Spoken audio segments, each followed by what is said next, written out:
என்னங்க? சுந்தேஷ் இந்தாங்க, மத்தியானத்துக்கு தயிர் சாதம் வச்சுருக்கேன், மறக்காமல் சாப்பிட்ருங்க. அப்புறம் எதை பற்றியும் யோசிக்காதீங்க, கண்டிப்பாக உங்களுக்கு நல்ல வேலை கிடைக்கும். நம்பிக்கையாக இருங்க, உங்களோட எப்போ நான் இருப்பேன். போய்ட்டு வரேன். All the best. தேங்க்யூ. கயல் அம்மா, இன்னைக்கு எப்படியோ அவளை வீட்டுக்கு கூட்டு போகிறோம், சரியா? அதுக்கு தாண்டா வந்தது. அட அம்மா, அண்ணா, என்ன திடீர்னு வந்திருக்கீங்க? சரி வாங்க வாங்க, வந்து உட்காருங்க, நான் குடிக்க ஏதாவது கொண்டு வரேன் உங்களுக்கு. இன்னைக்கு வேலை தேட போயிட்டோம் போல. எல்லாம் என்ன போகுது, வேலைக்கு போனா தானே.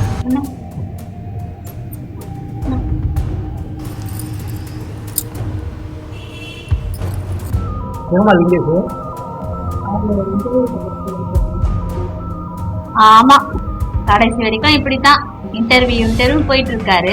வேலை கிடைச்ச பாடு இல்ல. நீ இன்னுமா அவரை நம்புற? அம்மா, இதெல்லாம் சரிப்பட்டு வராதுமா. அவளை துணிமெல்லாம் எடுத்து நம்ம வீட்டுக்கு வர சொல்லுமா. கிளம்பு கிளம்பு. ஏய், ட்ரெஸ் எல்லாம் எடுத்து கிளம்பலாம் வீட்டுக்கு.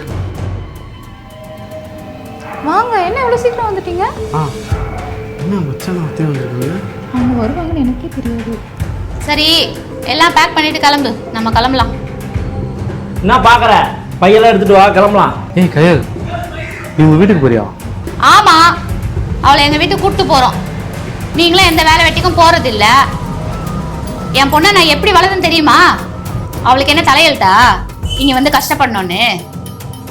உங்களுக்கு நான் கல்யாணம் பண்ணி கொடுத்தது நல்லா வச்சு சந்தோஷமா பார்த்துப்பீங்கன்னு தான். இந்த மாதிரி பிரச்சனையெல்லாம் அவள் பார்க்கணும் அவசியம் இல்லை.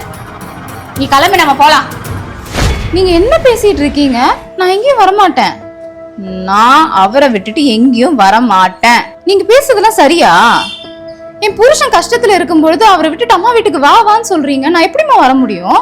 இந்த மாதிரி நேரத்துல தானே நான் அவருக்கு ஆறுதலா அவரோட இருக்கணும். ஒரு மனைவியா அது என்னோட கடமைன்னு உனக்கு தெரியாதா? சொல்லு. ஏதோ போதாத காலம் அவருக்கு வேலை கிடைக்காம கஷ்டப்பட்டுட்டு இருக்காரு. சீக்கிரமே எல்லாம் சரியாயிடுமா? ஒன்னு தெரிஞ்சுக்கோ, நான் உங்களோட இருந்ததை விட அவரோட ரொம்ப சந்தோஷமா இருக்கேன். அத்தை, நீங்கள் எதுக்கும் கவலைப்படாதீங்க. இந்தாங்க ஸ்வீட் சாப்பிடுங்க. எனக்கு வேலை கிடைச்சிருச்சு. இனிமேல் என் பொண்டாட்டி நான் சந்தோஷமாக பார்த்துக்கிறேன். மா, என்னம்மா பண்ற? வந்த இடத்துல ஸ்வீட்டை கொடுமா. உனதான் சுகர் இருக்குல்ல? ஏய், நான் காலையில மாத்திரை போட்டேன்டா. எங்க அம்மா எப்பவுமே இப்படிதான். வாமா போலாம். எங்க போறது? ஸ்வீட் சாப்பிடலாம்.